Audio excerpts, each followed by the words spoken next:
David has his own YouTube channel. It's based around Rangers Football Club and Scottish football in general, isn't it? Yeah. And I've showed up with an Arsenal talk. What is that? What's going on? I don't know, mate.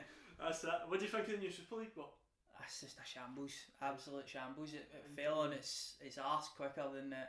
What was it, 48 hours after it was announced, and then the Perez guy, the chairman or the president of Real Madrid, he's still claiming that it's going to happen. He's just deluded though, because you see, they released a statement. They said that 16 to 24-year-olds aren't interested in football. Like, I was, what are you talking about, mate? It says like something like 44% of 16 to 24-year-olds. So if you compare that to your mates, that's straight away like it's not adding up, mate. I know, definitely. So definitely. he's just deluded that guy, I know. So, first of all, how's yourself, David? You well? not bad. As I was saying there, I'm just glad everything's opening back up now and we can get back a wee bit to normality. 100%. You know, so you've been using any of the stuff that's kind of been opening and that. Like, was at the gym today. Were you? Mate? So I badly needed that. Badly needed back there, mate, because. Yeah, I was the same. It's obviously you get back. I think when did they open back up? Like June or July. So you like start going back again in that, and then you start to regain a wee bit of fitness, and then it closes again. Literally the week before, I felt as though I was getting back to where I was, like pre-COVID. And then boom, it's just Big Nicky's like that, wee man. Get back in your house, in your box. That's you. I know. You know, mate, it's been brutal, man, especially over winter as well. We've not really had like the weather. I ended up getting a pair of like running leggings and stuff. Just going out runs and stuff. My pals seen me in the snow one day. They were going sledging. They're like, "What are you up to?" I was like, "Just polishing off a 10k." Like, you're off your head.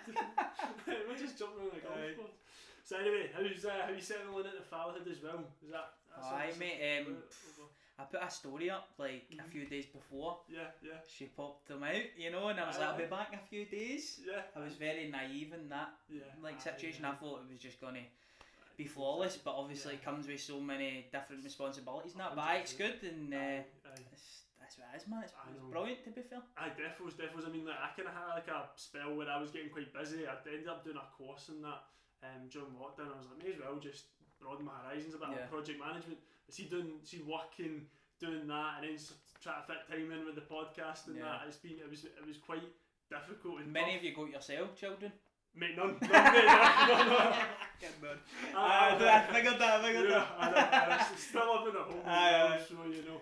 I think that's still to kind of come. I've got my sister in that, so she's. That's enough for you. That's enough. I don't know. See if I was to move it, but I was thinking that my sister was like, "I'll come and live with you for the first week to show you how to cook, do the washing and all that," because I think I would just move it. What's like your ideal? Like, if nobody's in, then you need to cook dinner. You can't get Just Eat or that. Like, oh mate, alright. So if I had to cook, if you had to cook something, aye. Oh mate, do you know what? I can cook like chicken steaks, mate. That. And maybe like chips or something, like mayonnaise. Gotta get the mayonnaise on. Nice, mate. Nice. I know. But to be fair, my sister can like do cashew curry. So during like lockdown and that, she would have like a fake away night, because like got to the weekend and like, right, we'll do something quite big. So we done. She had the recipe for the sauce and everything. We'd have that with prawn crackers and chicken gyozas. We'd have that, and then if we'd also do the sort of chicken satay thing. There's a chicken satay thing my sister made. It was brilliant. I remember. Tremendous, is it? I tried to make it right. Hey. But see, I think it was TB. One that was like half a TB, which was a tablespoon. I was putting in teaspoons. So half a teaspoon. I was like, that's no flavour whatsoever.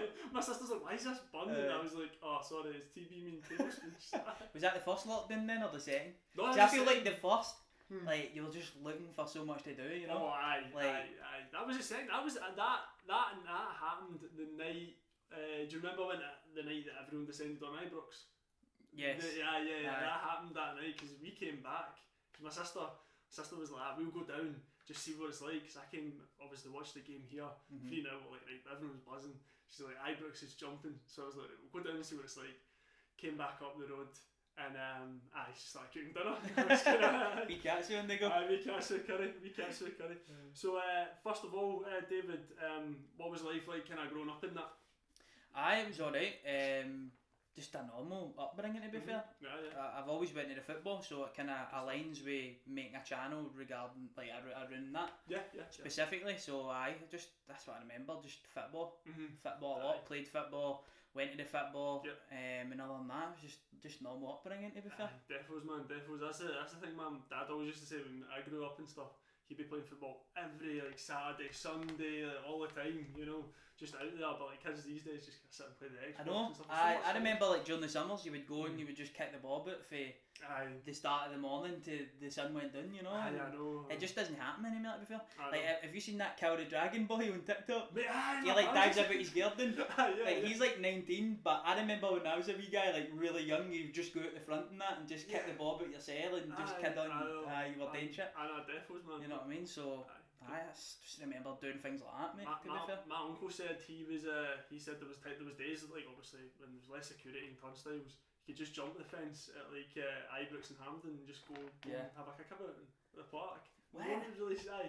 But that was probably the 90s and that. My God, that's like, crazy. I just jump the fence and you could just have a kick about and stuff. It's like the only time I've seen anybody skip in to a game was actually the UEFA Cup final. Really? That was just pandemonium. I was down in Manchester. In Manchester, I was in primary 7, and we had a ticket. I had a ticket. Oh, me and my dad, my granddad, and stuff like that.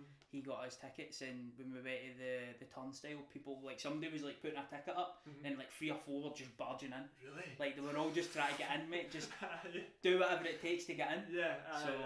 That's the only like time I remember that sort of stuff happening. You know? I was think I was too young to go to that. I remember watching the game with my gran in the living room, just screaming after it. I was like, why could they not win in that? I remember I'd have been primary 7, as I say. I remember when Nacho scored the penalty against Fiorentina. Yeah. I'm like, right, because I was in my nana's and my granda's, and I had to go up the road. But I'm jumping on my bike first, and I did a lap of the block, and I was just singing "We're going to Manchester" and all that. Very cringy. But stuff, listen, I was about 11 or 10 or whatever I was, so good memories. My dad was lucky enough to get a ticket. I think his pals went down. There was a big busload of folk and that went down. And 2 of his pals went to the big massive like fan zone, the screen. What bit was that? I think there was Piccadilly. That's where I was all day. Because it was the one where the screen didn't work, and there were people launching bottles at it. So they ended up going to like a bookies, and there was the horse racing that was on, and like everyone was watching the horse racing. So they had a wee shabby box telly and stuff like that. With about 100 people around it. The scenes there was absolutely crazy. Like we left on the day to go down. My granddad paid for a taxi driver to take us down, just gave him like a lump sum. So he took us down day of the game, and I just remember the motorway on the way down, everybody was just beating the horns to each other. Stopped at Gretna Green for something to eat, and it was just full of Rangers fans everywhere. This motor pulls up, and a guy gets out with a Celtic top. Oh really? Just bald as brass, walks in, ends up getting escorted back out with the police. Really? But then you get down to Manchester. I think we were in Piccadilly as well. Walk up and it was just nuts. You couldn't even get anything to eat because the queues just went on for miles. There was no booze or nothing. I remember, I think it was my cousin paid like a score for not a lot of alcohol because people were walking out with certain stuff, and there was people trying to pay them for something to drink. It was just that mental. It was just packed. It was just full of Rangers. Nuts, man. It was crazy, man. Just everybody kicking footballs about and all that. It was nuts. Because I went to George Square for a wee bit this Sunday of like obviously when all that was going on. But there was a wee bit of that. Like obviously there's flares and stuff. But the people were kicking. There was like a wee ball and people with a big massive circle kicking that about.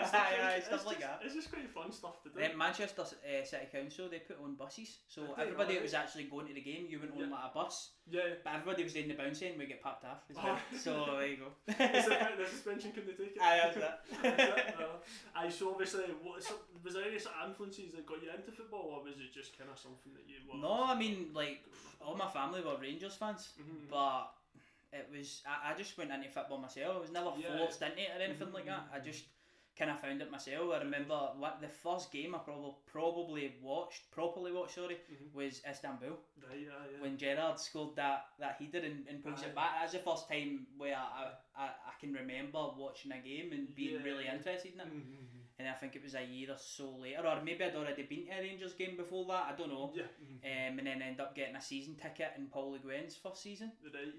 So get a season ticket in that, and obviously that was a shambles. And then Walter came in, and then it was success and stuff like that. So, I think you've been to the highs and lows and stuff like that. Like, yes.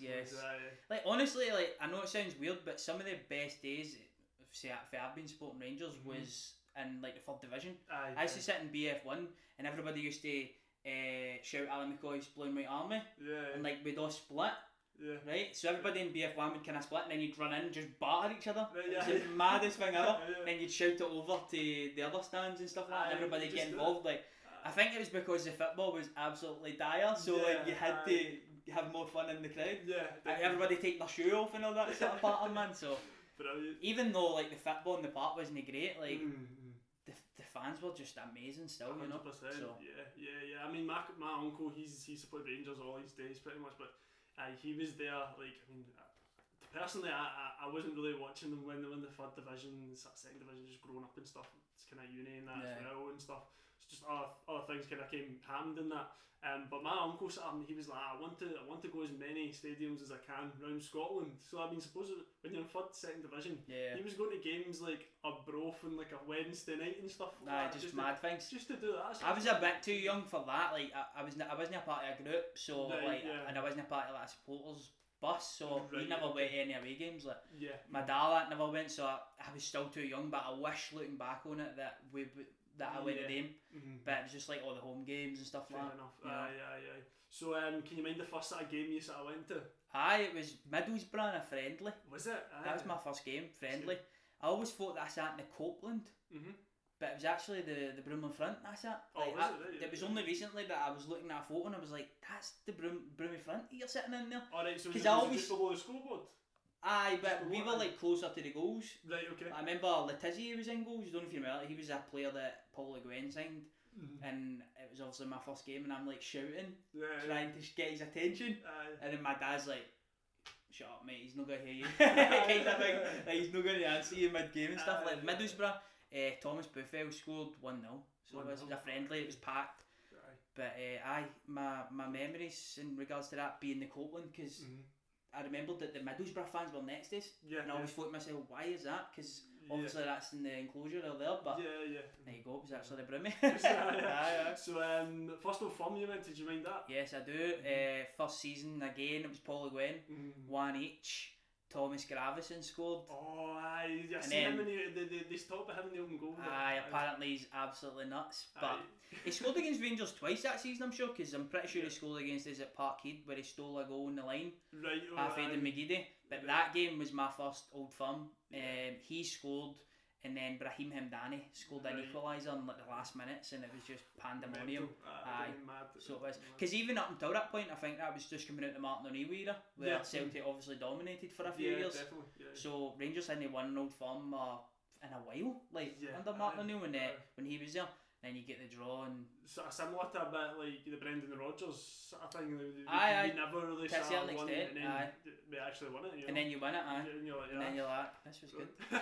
This is what it feels like again, man. Definitely, do you know what I mean? That is funny. Like, see when you see like Cy Ferry and that talking about Tommy Gravison and stuff, and they're like that. Like he quit like football to play like professional like college. He's like a COD player, a poker player. I don't think anybody knows. It's mental. You hear the stories. It's like everyone was interested in going to train. He was like, bring my pool cue to play the lounge. Because I think he'd been at Real and all that before he went to Celtic, so mental. He probably just showed up like that. Here we go. Definitely. Still for my paycheck. Definitely. So sort of match day, before the game, do you sort of have a meeting point, or do you just go yourself? It's changed over the years, to be fair. It used to just be the bus. Used to just get the bus through with my dad. And then recently, in the last few years, I've just got the car and drove it.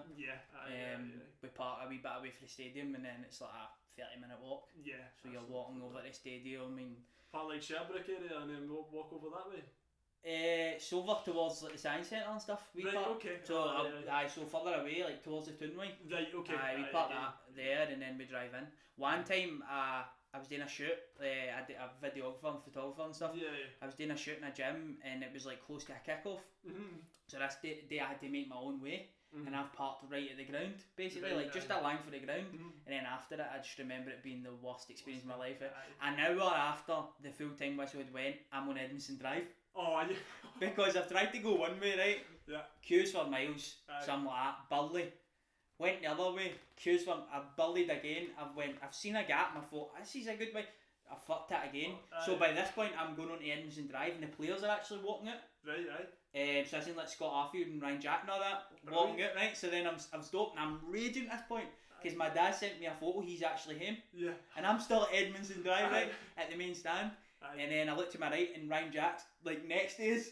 So like all the widos were going up the right hand lane and cutting in, and I was getting fuming in it. And then I've seen Ryan Jack and I'm like, on you go, big man. In you go. See, he was in the moat. He ended up driving next to me and I let him in. So that's my claim to fame. And then I heard noise and that, and I turned around, Scotty Arfield, biggest swagger in Scottish football, just swaggering past us. And I've tried to put Saturday Night on, but I never heard it. Nah. So I was happy the rest of the time. I'll never park that close to the stadium again, man. Jesus Christ. Mate, it was one of the boys that I go to work with. Like, we kind of do a car show when we're in the office and stuff because it's over in Northside. But one of the boys, he lives like, you know where the slushy place is? He lives right next to that. So anytime it's like a Thursday night. Ideal, mate. I know, but anytime it's like a Thursday night, it's like in Europa League's on. He's like, right, 3:15 Blair pronto. If you're not at that door, like I'll be raging. Because he's like, mate. He needs to get a space. Needs to get a space for his house, you know. That's the only thing. Until recently, I know they've started just lifting motors. Aye, really? Aye, they just go and just lift motors. That's mental, man. That's crazy. Mate, we were up at Loch Lomond at the weekend just there. Mate, they were lifting, they were like finding so many people, finding hundreds. They make their money, didn't they? I know, that's a real good. We went to climb Ben Lomond. We went to climb Ben Lomond. I done that the other week too. Did you? Aye. Was it good? It was brilliant. I was the first car in the car park. But right, well we were. So I put it in my maps. I don't know if it's happened to you. I put it in my maps. I never googled it like how far away it was. It said a 2-hour drive. I now we're in, right, and it's telling me to park up. Right. But it still says in my maps 50 odd minutes. Did that happen to you? No, I don't think so. So I've ended up now. You get to the car park. I keep driving, so I end up going up like a road, a wee bridge and all that. And it says no trespassing and stuff. Right, okay. Eventually, I went, this can't be right. So I bullied, went back to that. Eventually realised that that's the right car park, so I parked up, and because we were the first people there, I've walked up and I'm reading the sign right behind me. It's saying welcome to Ben Lomond, this is your route. Right, okay. I've walked the other way, so we've ended up going the long way. We never went up the normal route, but I was quite glad to be fair. It was just, I never seen anybody the full way up. Did you not? No, ended up going up it was all ice and all that, it was all snow. Seriously, it was all ice and snow. Round this other way where there was no sun getting to it. Right, okay. And then I eventually got to the top and I actually asked a woman, I'm like, is this Ben Lomond? Because I gave up hope like of reaching the summit, because I just thought I was going up some other fucking mountain. But is this Ben Lomond? She's like, aye. And then we walked down the other way and it was just like clockwork, all sorts of people. It's like, we never even got to it because we left at I was like 9:30. It's a weekend, it's Saturday, I want my long way.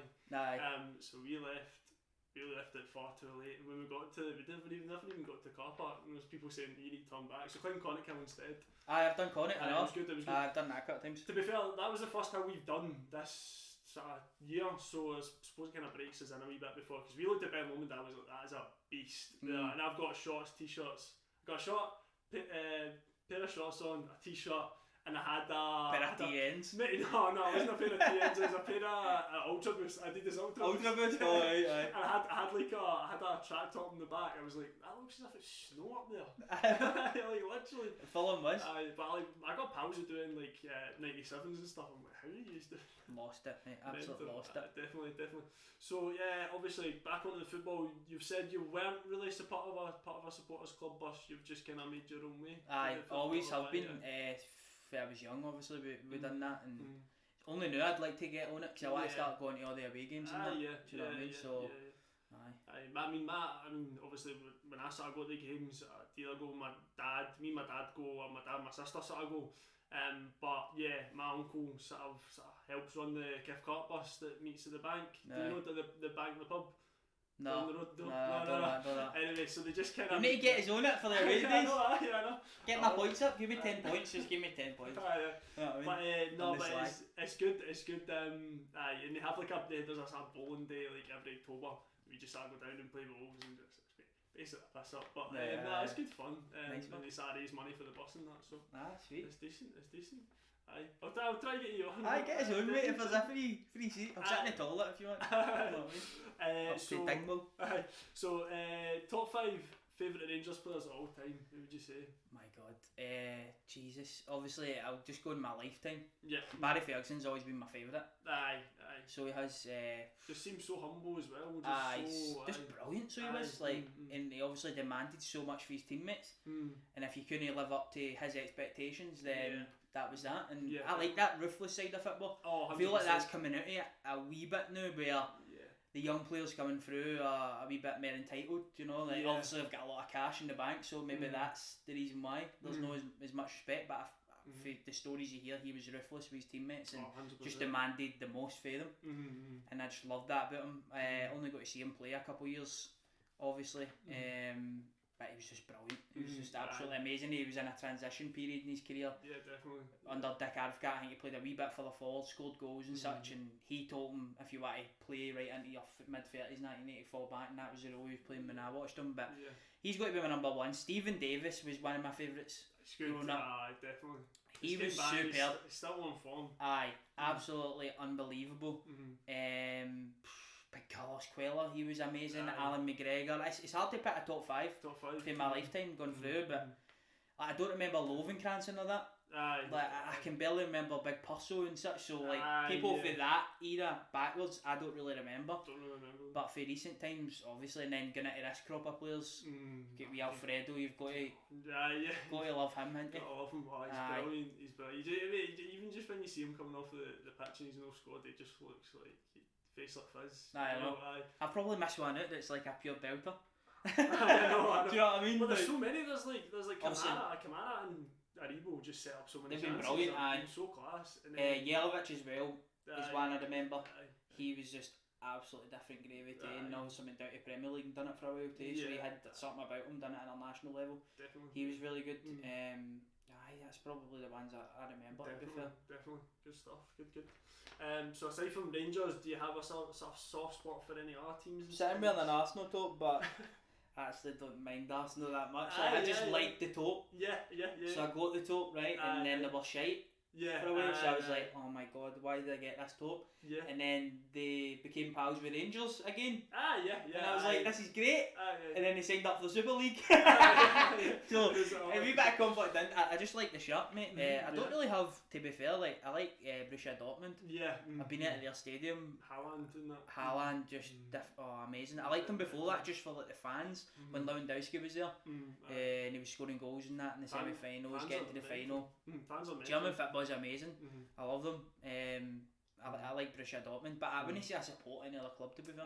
If you look at English football, I just kind of like who's playing well. I mean, so I like Chelsea for a while, I like Liverpool for a while, Leicester for a while, just whoever's doing well. I can remember like Man United as well, because Sir Alex and they were dominating Ronaldo and stuff like that. I still even like Man United today, watching them play. I think like some players like Fernandes, Pogba, Rashford, Greenwood. I'd probably say Man United are the favourite team for me to watch. I know. So I know Man City are absolutely amazing, but they're just sometimes you're like, they're too good. I like watching West Ham.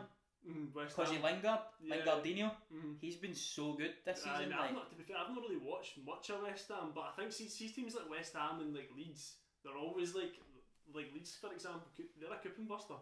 You know, like they ended up beating City away. 2-1, Stuart Dallas. Pat Haaland's a Leeds fan. Is he? Did you know that? Haaland's a Leeds fan. When Northern Ireland played Norway, he went up mass for Stuart Dallas's top. Did he? And apparently whispered into his ear whatever the Leeds supporters sing. He said it to Stuart Dallas. Did he? Because his dad played for Leeds. Did he? Roy Keane ended his career. Did he? You know that? No. Oh my god. What you need to Google that. So it's that soonest one? It was. Was it? It really was. I think about 18 months prior, Haaland was at Man City, I'm sure. I can't remember who was it and stuff like that when it happened, but Haaland's dad, Haaland, was at Man City, and Keynes went down on the box, away for it was no foul on him, but he was out for about a year. Like I think it was an ACL injury, and Haaland shouted at him. and he's remembered it. Yeah. So the next time he played up against him, he just studs him, and I think he done everything in his knee and done his career. That's mental, man. Aye. That's mad. My dad done his ACL when he was younger playing football and that, and he's just kind of not went back since, man. I know. You need to have so much support, so much resources behind you, 100%. So much expertise, and people just absolutely looking out for you. Aye. And making you plans and all that to even get back to anywhere near where you were. Yeah. Like sometimes they never reached that where they were. Peak of where they were, sort of thing, to get back to. Bad injury. I know, for sure. I think it was like I used to work with had an ACL injury, but it was something weird. He didn't do any treatment, but he done exercises every day to like make sure it was all like sound and that. But if you're not competing in elite sport, you could probably recover relatively. But if you're wanting to play at the absolute pinnacle of a sport, it's going to be difficult, isn't it, to kind of get back to your peak of your powers. Aye, definitely. So do you feel sort of your channel has sort of successfully sort of got Scottish football sort of outside Scotland? Does it sort of voice Scottish football outside of... I would still say it's majority Scottish football, majority Rangers, because the channel started to get more viewers, started to get more subs when it was Rangers related stuff. I used to do vlogs and stuff. I used to do them and they used to do quite well, and then I started just talking about the football and it done alright. I'd say most of the people that follow the channel are Rangers fans, but maybe in the last, when I came back, because I was off YouTube for a while, when I came back, maybe more Scottish football fans, because sometimes I was making videos in regards to just Scottish football as a whole, in general, like the attitudes the Old Firm fans put towards being like a Champions League side and stuff like that, and I believe that they should and stuff. They should still believe that they should be good enough to be at the group stage and such. But it slowed down again because obviously the wee man came along. I know, and I'm like, I'll be back in a few days, and it's just no panned out like that. There's been so many 100% things to kind of life gets in jump the way. over. Life kind of gets in the way, but I'm doing a podcast, the Talk Scottish Football podcast. Oh, good. With boy Ryan and David. They started that, and I was a guest on that for a while, and then they asked me to come on to that and just be like the third man basically of that. So we're doing that now, and it's like Monday live show, Wednesday live show, Friday live show, and then 2 podcasts Tuesday and Thursday. That's good. So they're pumped out the content in that regard. I mean, are you editing it or are they editing? No, at the moment he edits it, but it's not a hard edit. It's just like an hour long, and it's just a render and that. But I think we've got more plans to do like better content and stuff like that. So it should be good. So do you well obviously sort of building on that sort of point as well. So do you think like other people from your sort of YouTube channel, have you sort of had people watching it globally or that? Like people like totally just. I know. Like, I've had so many weird like people, weird people, but weird instances of people like recognising this, which is mad. It's because like the channel, relatively like to Scotland, it's like a decent size, but when you compare it to the top people on YouTube, it's like nothing. You know what I mean? But because the demographic, I would say, is mostly involved like Scottish football, people do recognise you a bit and stuff.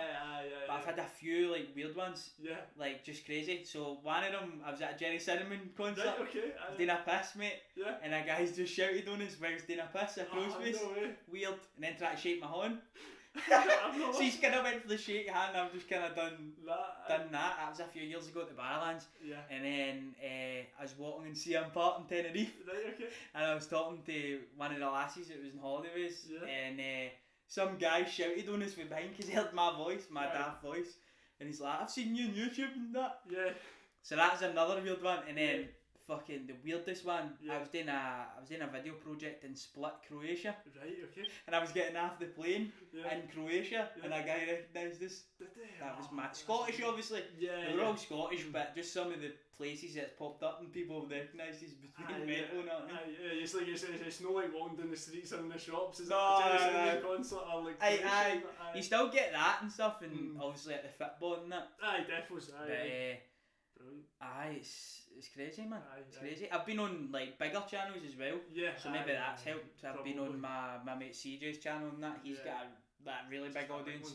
So stuff like that's just been crazy in that regard. I seen the video, the 1-0 video. Remember the first Old Firm one Jack. Ibrox? Because I mind watching the one you vlogged it. Did you have a feeling that day? You're like, do you know what this could be?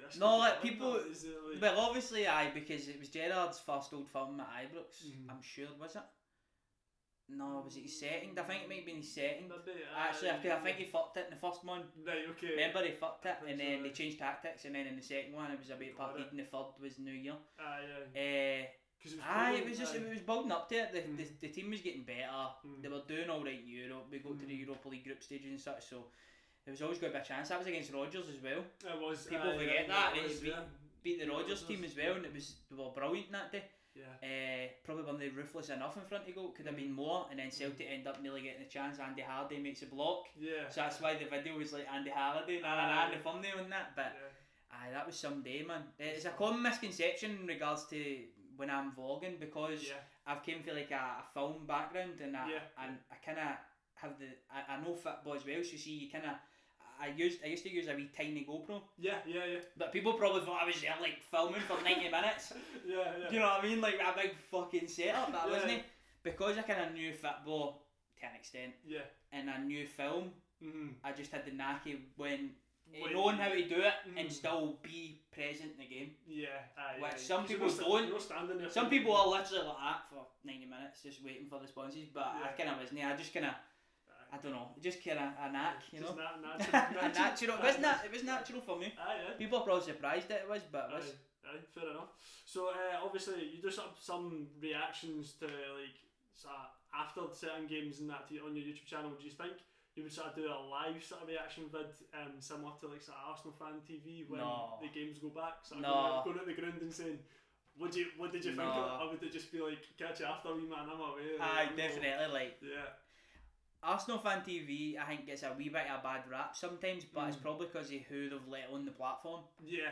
And I think some of the people that have went on the platform, they just kind of, I don't know, it's as if their intentions are the right. Yeah. Do you know what I mean? So I don't think Arsenal fans like that. Yeah. And I'd hate for Rangers fans, for me to do that, and Rangers fans to dislike us for that reason. So I'd never do it, man. Yeah. I don't even like the idea of doing like the live reactions. Watch alongs. Some people do them, which fair enough, that's what they do, but I just prefer to watch the games now and that sort of stuff. One time I done outside the stadium and I was asking fans some questions, because that's what I was doing. I was doing a safe standing kind of documentary thing. And I wanted to get some fans' opinions. So I put tweets in that to try and get fans to come along and talk to us. But not a lot of people were getting, so I just thought I'll go to the ground before the game and we'll talk to some people and try and get it in a wee segment. But I don't know if I'd ever do that. Because me and my pals have watched it and it's like they do the live one, they're all sitting there like what? It's like watching it and then they're going off the nut. I showed mum and dad that and they were like on the TV and they're like, why are we watching people shouting on TV? There's no point. That's what I mean. Like, did you wake up choosing violence today? But some people love it, man. Like a lot of people do like it, but it's not really that. I think isn't really for me. I think as well with Scotland, like in Glasgow, people would just tell you like, what are you doing? But, you prick. Definitely. Defos, man. Get powers. Anyway, get enough of them. That's it. Anyway, last question of the night. Sort of best starting 11 and what sort of formation would you go for? Sort of. Jeez, what the Rangers team like right now? I would just say like sort of any team. Any team, any players. Any players. Isn't it? Oh my goodness. Any players. Wow. Growing up, I used to love Robin van Persie. I used to love Fernando Torres. So I'll get pelters if I don't have Messi in my side, man. But I'd probably go with a front three. Oh Jesus Christ! A narrow front three: Ronaldo, right? Robin van Persie and Torres. I'll just go after players I absolutely loved growing up. Falling back, we'll go Barry Ferguson in the middle because he's a GOAT, and Gerrard. Just because just because, you know. We'll put A2 in the middle. We'll need one more in the middle then, won't we? If it's free, I liked Iniesta. He was tremendous, wasn't he? Obviously there's all good shouts in there like Xavi and even seen a wee bit of Zidane and that, but I just liked Iniesta for what he done. That goal he scored in the World Cup final and that. So good. Left back, Sasa Papac. He's in. The big man's in. I don't know. I used to love his song. I used to love singing his song. Goals, just going out of the goal, go Alan McGregor.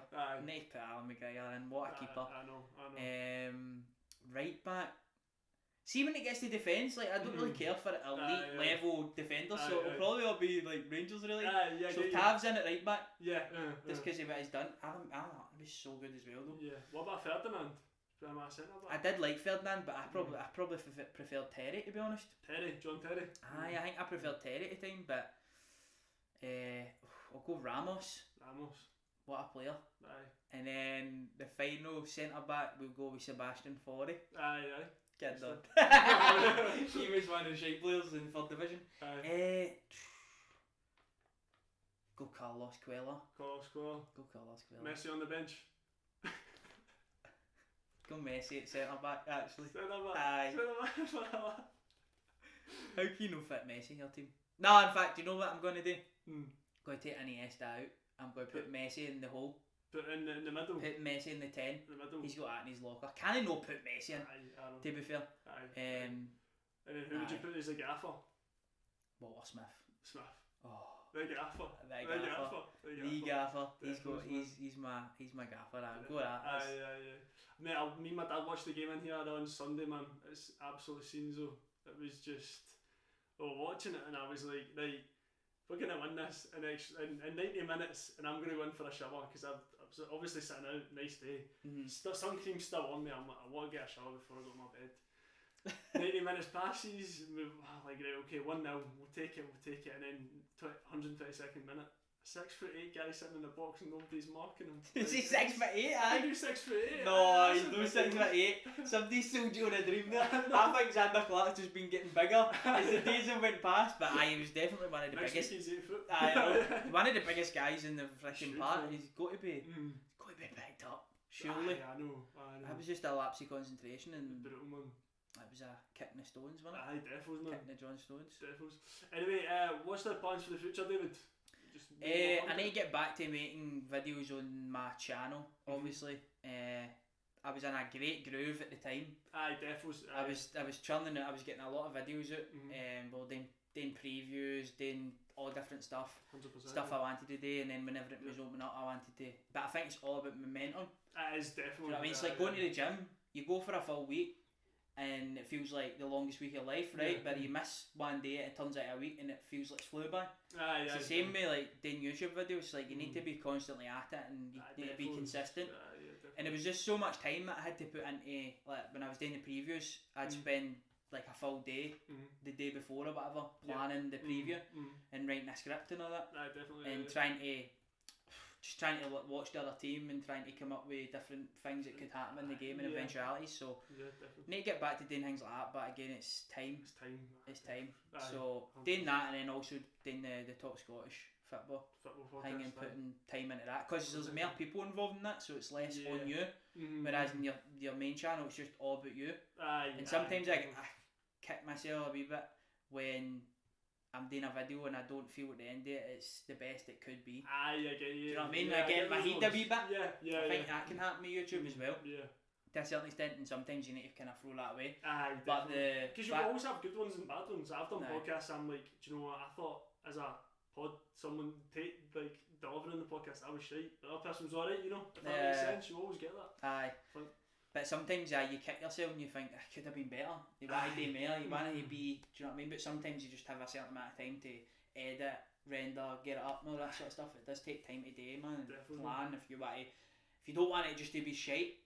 100%, you know what I mean? So people probably think it's still is shit. Do you know what I mean? Anyway, right guys, so if you're interested in Scottish football, Rangers as well, give SharpDiv a follow on YouTube. Link will be in the description below. Cheers for coming on, Div, mate. Thanks, mate.